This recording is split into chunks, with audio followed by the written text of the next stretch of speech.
Hey everyone, and welcome back to Robbie's Backstage Bants. Today, I'm joined by the lovely Jack, who currently is in Tony, the Tony Blair Rock Opera, which is running at the Leicester Square Theatre until this weekend in the West End, and then is off on tour. How are you? I'm very well. It's that stage of the run where the tiredness is starting to kick in a little No, bit, I but imagine, yeah. it's Ready to hit the UK though, going on the tour? oh, very much, yeah. Yeah, I think we're in Guildford first, go which for is nice because first. that's where I trained. So I'm off to Guildford for the first 2 weeks, which will be great. Well, the first question I've got for you today is more of a training question, so we're right on track. What is the journey of how you got to where you are today? Um, I was quite late to get into it, to be honest. I didn't really start acting or anything until I was about 17 or 18, and then did it, thought this is good, and I think I'm quite good at it. Um, and then I did something else, and other people went, "Yeah, you are quite good at this. Maybe you should think about it." Um, so I didn't go to university, and I went to do a foundation year to just put my toe in the water Hmm. up at Alra because it was near home, Alra North. And then auditioned for Guildford, and it's all kind of gone on from there in stages. But yeah, it was all a bit of a blur, to be honest. Amazing, amazing. I mean, go you. It's great that you don't have to be doing it from age 4 to get into the industry. That this No, goes to show that. I did have moments. Like, obviously, when I got to Guildford, you're on a course with people that have been doing it since they're very young, and you're Yeah, playing catch up in some areas. But there's some things that I think I was better at that people. You learn something from everybody when you're there, which is great. everyone's got the strengths, and Yeah. yeah, that works that way. Now, obviously, Tony has been in the West End for how long? When did you start the run? So we started 5 weeks ago, so we've got 1 week Um, left, so it's and a nice, then nice run. yeah, Um, what's it been like bringing Tony Blair to the West End stage? uh, really, really fantastic. The I've never heard an audience reaction like it in Brilliant. anything, and I've done a lot. I've pretty much exclusively done comedies as well, so I'm used to audiences laughing and getting carried away with the pace of a show, but I've never heard anything like this. And I don't know if it's because it is genuinely funny for one, Yeah. um, regardless of whether you're into politics or not. I think Hmm. anybody finds it funny, so that's great. But then I don't know if it's the extra layer of I don't know, nostalgia, people remembering all these characters that they grew up with. Yeah. Um, and it is really just taking the mick out of all of them. Nobody gets away with anything. Brilliant.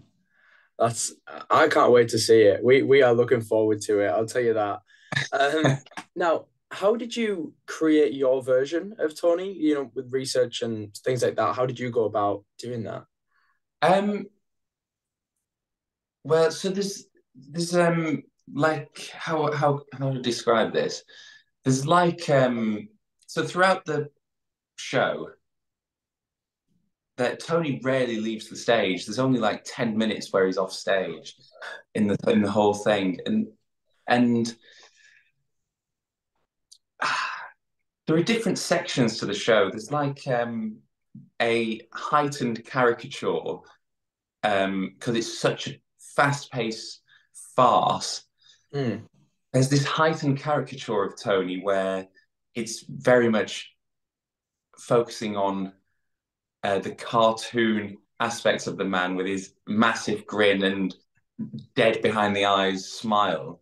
Um, where I kind of bring in my own sort of physicality and clown to that, and just go with the show.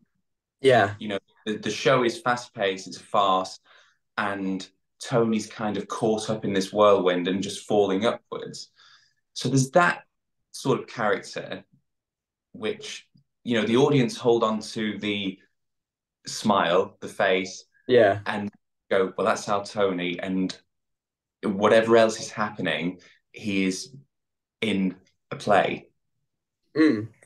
And then on the complete other end of the spectrum, there's the more serious moments in the play, which, there aren't many, but there's a couple where there are excerpts from Tony's actual speeches and Yeah. parliamentary addresses where they are as accurate as possible. And, I've sat and watched videos for hours and had to really try and nail the voice and a bit of a more normal expression and physicality. And then, so there's those two extremes on the spectrum. And then in the middle, every now and again, there's a kind of meeting point where you're doing the impression, but you're also keeping this ridiculous nature of the whole play. So it's been a challenge to be throwing it all together. Yeah. Wow. Was that the biggest challenge you faced then coming into this? Was that your biggest challenge, or was there other things that challenged you as well? It's a lot, There's I've never done a musical before professionally, Mm. um, so it's a lot thinking all of that acting wise, thinking of all of that as the character, and then having to learn an entire score, and then having to learn some choreography on top of that. Yeah. It's been it's been a lot. The rehearsal process was, I felt like I learned a great deal, Mm. and we all worked very hard to put it together, um, and with a lot of patience from the choreographer as well. Brilliant. So how were the auditions for this? How did this all come about, and how did you find the process? So I was doing Play That Goes Wrong um, at the time, and I just got an email through one morning saying like, "Would Jack be interested to have a look at this?" And I was like, "Okay, well that doesn't happen very often, so let's have a read." Um, and I had a read of the script, and I was like, "Oh God, this is." When you read it on the page, there's this moment where you go, "Is everyone going to hate this, or is everybody going to love this?" Yeah. Um, and I took a gamble. I was like, you know what? I'll go in and I'll do it in front of people, and maybe people will laugh in the audition room. Yeah. Got to the audition room, and it's normally two, three people, but I walked in and there's everybody under the sun is in there, including Harry Hill and Steve Brown. And Wow. obviously, walking in the room and you're just like, okay, okay, everyone's.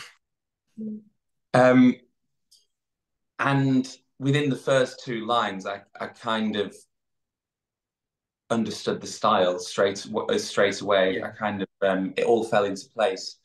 It's something that you just don't get when you're reading it. When you're just reading the script, it just you'll see when you come and watch it. It's Mm.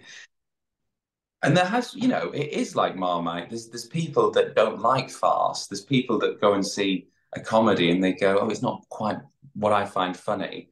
Mm. Um, but as soon as I started reading it out loud for an audience, it all clicked into place, and it was all very swift from there. I think within a week or 2 weeks, it was all done. Mm. Um, and then rehearsal started quite swiftly afterwards as well. It's been a very quick process, which is nice because Yeah. sometimes they're very drawn out. Good. And it needs to be fast paced. If the show's fast paced, then Yeah. it's gonna be. What's your favorite thing about playing Tony? My favorite thing is that you never quite know what you're going to get from the audience. Mm. Uh, there's been some heckles. There's been people really uh, unhappy about Tony Blair uh, and taking it out on me, uh, Oh, which is great. We love that. It's highly encouraged. The so there is that excitement every show of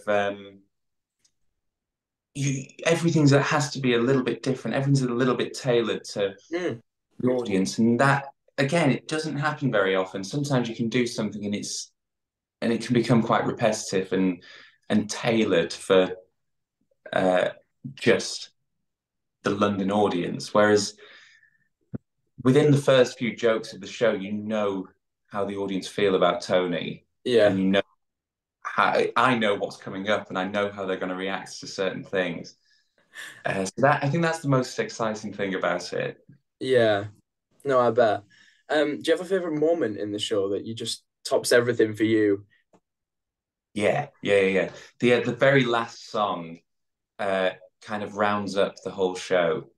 I'm not going to reveal the title of it, uh, but in basically all it does is the show starts with Tony's birth. He no no no.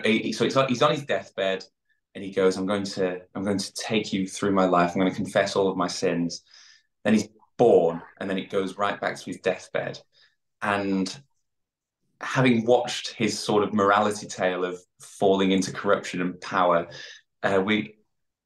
we kind of rounded off nicely with Tony just nicely asking the audience, do we really get the leaders that we deserve? It's not all my fault.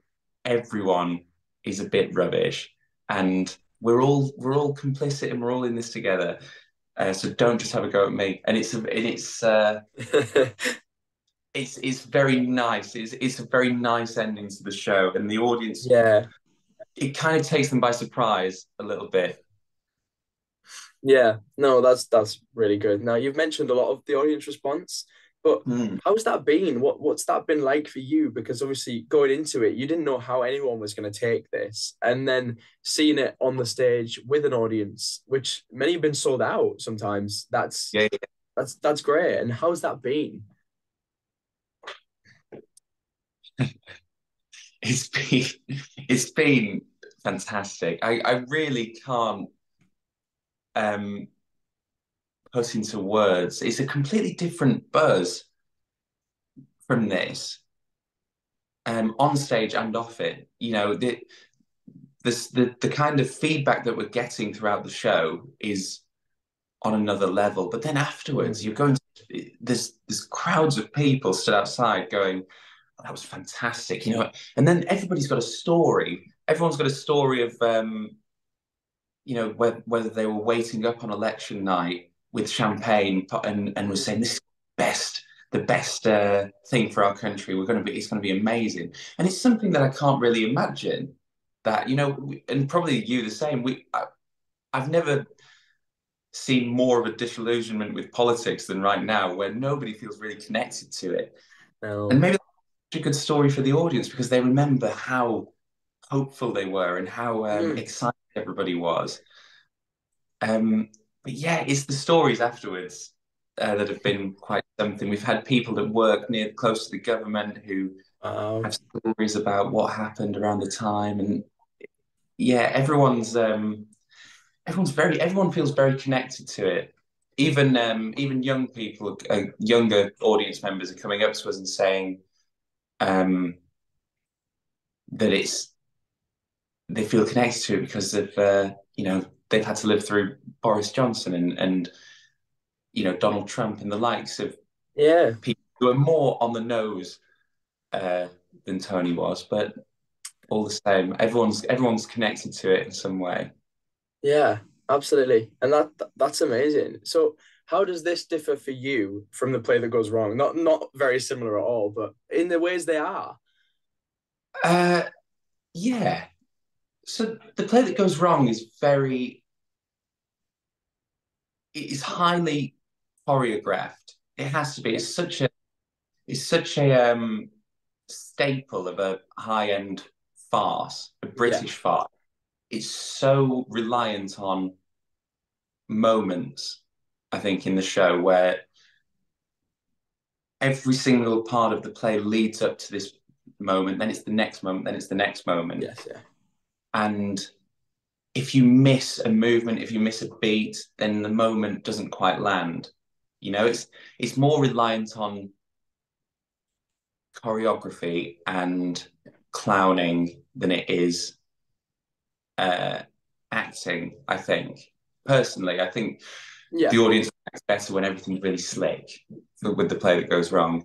Whereas with Tony, you're there are times when I use those sort of skills of kind of making it slick and choreographed. And yeah, if somebody says it's fine, then I pull back, or somebody does that. There are moments of that, but mostly it's it is the words, it's the satirical side of it that's bringing the house down.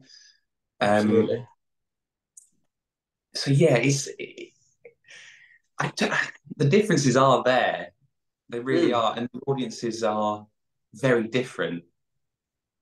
Uh, Yeah, it's like going to see, I don't know, it's like going to see Book of Mormon and then going to see, um, I don't know, like Anything Goes. Two very different comedies. yeah, I yeah. think that's what I'd probably describe it as, actually, Mm. in terms of reaction. It's a good mix, actually. Yeah. Yeah, I would like to go and see them back to back. yeah, yeah, yeah. That'd be interesting. Now obviously you're heading off on tour very soon. Which venue are you most excited to visit? Manchester, personally, because Mm, my family are all from there. Everyone still lives there, and fantastic. there's a lot of people up there that I don't think have ever seen me. I've done a few shows in London. Mm, It's expensive to get to, so it's yeah, it is. people that haven't seen me do anything in a long time. Um, so I think Manchester's going to be the best. Yeah, You it know, will be. and then, but I'm excited to see what we spoke about earlier. I'm excited to see how different regions respond to Yeah, it. I think there will be different responses everywhere, I think there will be. Yeah. and I'm excited to go and see some of the theatres. I've not toured properly before. I've done Um, a few weeks um, doing posh, but nothing quite as long as this. And it'll be nice to go and be in some of the oldest, classiest theatres in the UK. absolutely. Yeah, it will be amazing, especially with you never probably been around them before as well.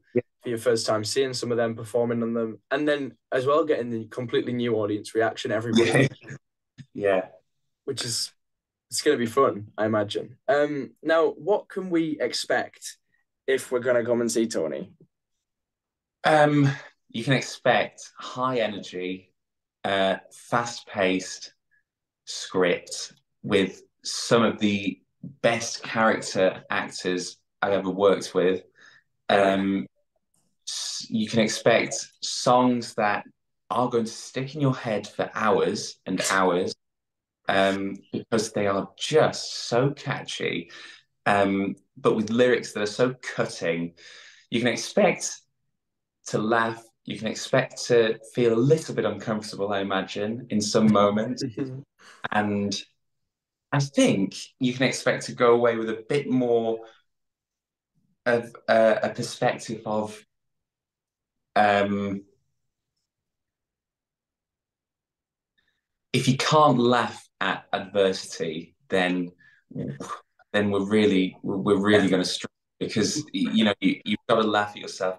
And maybe if we realize that laughing at the charming, funny politician doesn't always mean he's the best one, you know, he can still do the terrible things at the end of the play, Mm, even if you're laughing at him and finding him funny at the beginning. yeah, amazing. And something that ties in with that, which is also the final question, is why should people come and see it? Um, Look, I don't think uh, there's any need for. I don't think there's any need for anyone to take an actual message away from the show. I think you Yeah. can do, and I think you can feel quite strongly about your political views, or you can look back and see that you've been drawn into the populism of Trump and the populism of Johnson, you kind of get caught up in this comedy of the situation. Then you realize, oh, actually, they're in charge now. You can Mm. realize all of those things, but there is no real need to take anything away from this. No. It is an hour and a half of just pure comic genius from Harry and Steve. And like I said, some of the performances are fantastic. So if you want to come and laugh at some real British humor, this is the place to come and do it. Yes. I can't wait. Honestly, it's gonna be so good. Yeah, We are ready. Um, mate. which is great. But aside from that, I just want to thank you for joining me today. It's been absolutely lovely getting an insight into this new musical, and I can't wait. And anyone else, thanks for watching this episode.